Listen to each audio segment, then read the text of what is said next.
Hello friends, स्वागत है आप सभी का हमारे यूट्यूब चैनल पे। ना इस वीडियो में हम 3 प्रमुख मुद्दों पे बात करने वाले हैं कि पीटी में कितने फॉर्म पड़े हैं 17 बीपीएससी के रिगार्डिंग। और साथ ही साथ में सेकंड हमारा क्या है, सेकंड है कि क्या नॉर्मलाइजेशन होना चाहिए कि नहीं। ठीक है, नॉर्मलाइजेशन होना चाहिए कि नहीं। और साथ ही साथ में जो थर्ड टॉपिक होगा हमारा, जिस पे हम बात करने वाले हैं कि क्या पेपर 13 दिसंबर को ही होगा कि नहीं। जो प्रस्तावित डेट है बीपीएससी का, इसी डेट को पेपर होने वाला है कि नहीं। तो चलिए वीडियो को शुरू करते हैं। पहले पहला जो टॉपिक है हमारा, फिर पहले फर्स्ट टॉपिक पे बात कर लेते हैं कि पीटी में कितने फॉर्म पड़े हैं। तो डिफरेंट टाइप के जो सोर्सेस हैं हमारे, जैसे कि हमारे न्यूज़ हो गए, न्यूज़पेपर, साथ ही साथ में न्यूज़ चैनल्स वगैरह हो गए या यूट्यूबर्स हो गए, इनकी बात करें तो इनके अकॉर्डिंग जो है कि नियर अबाउट हमारा जो फॉर्म पड़ा है टोटल इस बार के बीपी 17 बीपीएससी के रिगार्डिंग, ये हमारा 3.7 लाख के आसपास फॉर्म पड़ चुका है अब तक। ठीक है, हम जो फॉर्म फाइनली सबमिट हो चुके हैं उनकी बात कर रहे हैं। ठीक है, जो फॉर्म जो कि हमारा ऑलरेडी क्या है, कंप्लीट है। साथ ही साथ में अगर रजिस्ट्रेशन की बात करते हैं तो रजिस्ट्रेशन में भी हो सकता है कि ज़्यादा हुआ हो। ठीक है, ज़्यादा हुआ हो और अभी जो है कि 2 दिन बचे हुए हैं, तो 2 दिन में हो सकता है ये फॉर्म की संख्या कुछ ज़्यादा बढ़ जाए।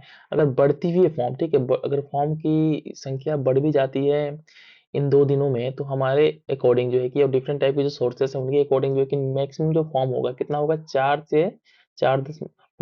लाख के आसपास क्या होगा, मैक्सिमम फॉर्म पड़ेगा। इससे ज़्यादा फॉर्म पड़ने की कोई संभावना है नहीं। ठीक है, और साथ ही साथ में इसमें बात करते हैं कि क्या हमारा जो है कि इसमें जो 4 से 4.25 के लाख के आसपास जो फॉर्म पड़ता है, तो इसमें कितने बच्चे हमारे जो है कि पेपर में अपीयर होंगे। क्योंकि क्या होता है ना कि जितने फॉर्म पड़ते हैं पूरे के पूरे बच्चे पेपर में अपीयर नहीं हो जाते हैं, उसमें से बहुत से बच्चे पेपर को स्किप कर देते हैं।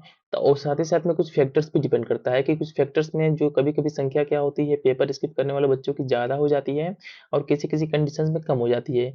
तो सबसे जो मेन कंडीशन क्या है कि उस समय क्या होगा, हरास विंटर होगा। जो हमारा 13 दिसंबर के आसपास पेपर प्रस्तावित है बीपीएससी के द्वारा, इस समय क्या होता है बिहार में जो है कि बहुत ही हराश विंटर होता है। इस विंटर के कारण क्या होगा कि और भी कुछ फैक्टर्स होंगे जिसके कारण क्या होगा, नियर अबाउट हमको लग रहा है, और बहुत ही डिफरेंट टाइप के कोचिंग सोर्सेस हैं और जो बीपीएससी के क्षेत्र में जो महारत रखते हैं उन्होंने बताया है क्या कि उनके अकॉर्डिंग 3 लाख के आसपास बच्चे क्या होंगे, अपीयर होंगे। ठीक है, ओनली 3 लाख। ठीक है, अगर 4 लाख फॉर्म पड़ता है तो 3 लाख के आसपास ये बच्चे पेपर में अपीयर होंगे, तो ये संख्या बहुत ही कम है। ठीक है, इतनी ज्यादा संख्या है नहीं कोई। ठीक है, साथ ही साथ में बीपीएससी ने इसमें ना कुछ फालतू टाइप के प्रोविजंस कर रखे हैं इस बात के पेपर में कि उनका कहना है कि हम पेपर 3 सेट में करवाएंगे, 3 जोन में डिफरेंट डिस्ट्रिक्ट्स को बांट देंगे। ठीक है, तो इनकी बातें हम आगे करेंगे, क्या क्या पेपर जो है कि एक टाइम में होना चाहिए कि नहीं। ठीक है, लेकिन मेरे अकॉर्डिंग क्या है कि मैं मानूं कि इसमें जो पेपर है ओनली एक दिन में होना चाहिए। ठीक है, एक दिन में होना चाहिए, साथ ही साथ में पेपर भी एक होना चाहिए, साथ ही साथ में किसी प्रकार का कोई नॉर्मलाइजेशन नहीं होना चाहिए। क्योंकि क्योंकि नॉर्मलाइजेशन का जो दंत है ना बहुत बुरा होता है।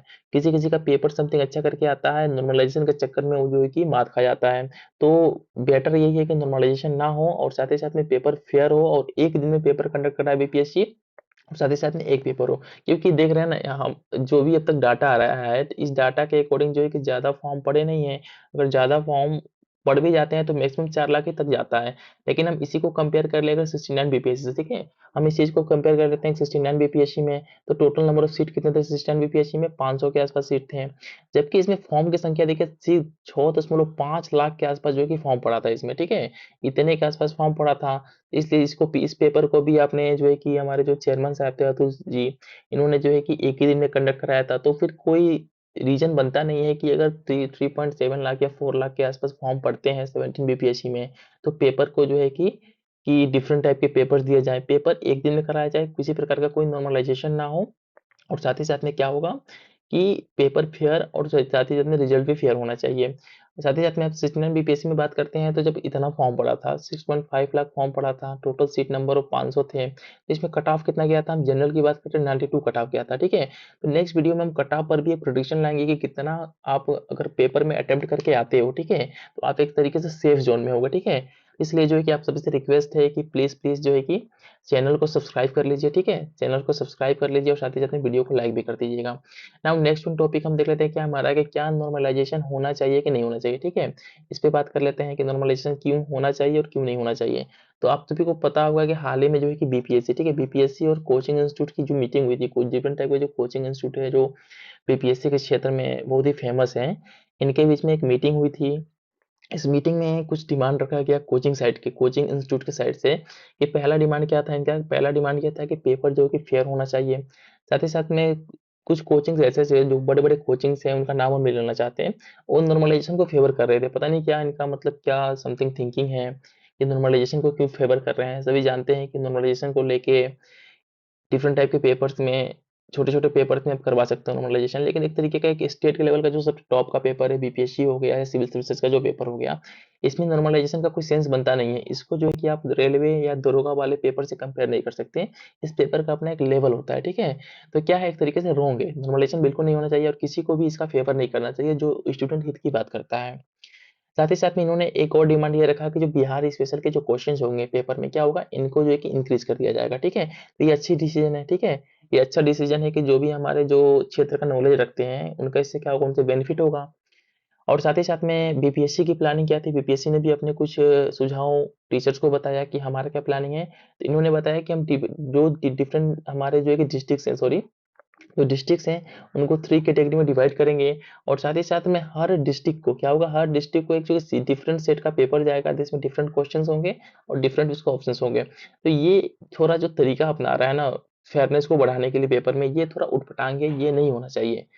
किसी से भी आप पूछेंगे जो इस पेपर को दे रहा है या समथिंग जो इस पेपर के लिए जो है कि प्रिपरेशन करवा रहा है, तो उसके लिए क्या होगा, ये अनफेयर तरीका ही होगा, क्योंकि इसके थ्रू क्या होगा, नॉर्मलाइजेशन आएगा। नॉर्मलाइजेशन जहाँ भी आएगा, वहाँ पे क्या होती है, अनफेयरनेस बढ़ जाती है। इसके साथ ही साथ जो है कि 14 नवंबर को जो है कि हमारा बीपीएससी, ठीक है, 14 नवंबर को हमारे बीपीएससी और स्टूडेंट के बीच में मीटिंग को प्रस्तावित रखा गया है। इसमें हमारे कुछ डिमांड्स है, ठीक है, जो लोग बच्चे जाएंगे वहाँ पे इस मीटिंग को अटेंड करने, और कुछ डिमांड को बीपीएससी के चेयरमैन के सामने जरूर रखें, ठीक है। जो फर्स्ट डिमांड हमारा क्या है कि किसी प्रकार का कोई भी नॉर्मलाइजेशन नहीं होना चाहिए पेपर में, ठीक है, पहला डिमांड यही है। सेकेंड वन क्या है कि पेपर एक दिन में हो और साथ ही साथ में एक पेपर हो, ठीक है, 2-3 पेपर सेट बनाने का कोई मतलब है नहीं, क्योंकि फॉर्म भी आपके जो है कि नियर अबाउट 4 लाख के आसपास ही पड़े हैं। नाउ नेक्स्ट वन हमारा डिमांड क्या है कि बहुत ही इंपॉर्टेंट डिमांड है ये, कि सेंटर का जो एलोकेशन होगा वो जो है कि होम डिस्ट्रिक्ट के आसपास का डिस्ट्रिक्ट ही होना चाहिए। क्योंकि बीपीएससी कभी भी करता क्या है कि सेंटर, कोई लड़का जो है कि नॉर्थ बिहार का है, उसको साउथ बिहार में भेज दिया, एकदम बंगाल के आसपास।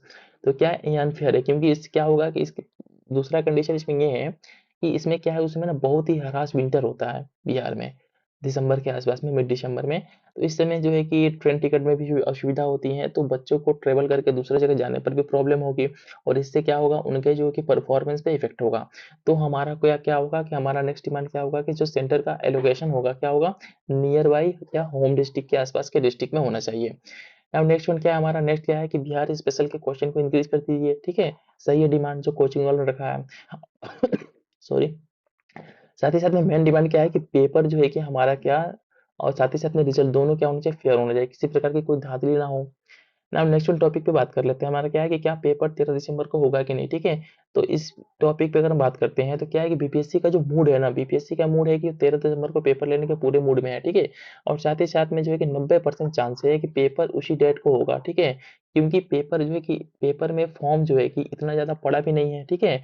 और साथ ही साथ में 4 लाख के लोगों का पेपर कंडक्ट करवाना बीपीएससी के लिए कोई बड़ी बात है नहीं।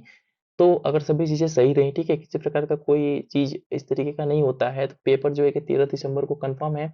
तो साथ ही साथ में आप लोगों को सजेशन क्या है मेरे तरफ से ये सजेशन है कि आप लोग रिवीजन करते रहें, और साथ ही साथ में किसी भी सिचुएशन के लिए, ठीक है, किसी भी सिचुएशन के लिए प्रिपेयर रहें। अगर पेपर हार्ड आ जाता है, पेपर का पैटर्न थोड़ा चेंज कर देते हैं, अगर ये ए बी सी 3 पैटर्न पे पेपर करवाने पे अड़ जाते हैं, नॉर्मलाइजेशन पे अलाउ कर देते हैं, तो इन सभी सिचुएशंस के लिए खुद को क्या कीजिए, प्रिपेयर कीजिए। आप अपना इतना स्कोर कीजिए, ठीक है, इतना स्कोर कीजिए, आप 150 में इतना स्कोर कीजिए कि आपके ऊपर नॉर्मलाइजेशन का किसी प्रकार का कोई अनफेयर कंडीशन समथिंग आता है तो आपके ऊपर कोई इफेक्ट ना हो, ठीक है। इसके लिए आप अपने प्रिपरेशन को जितना हो सके उतना धारदार बनाइए।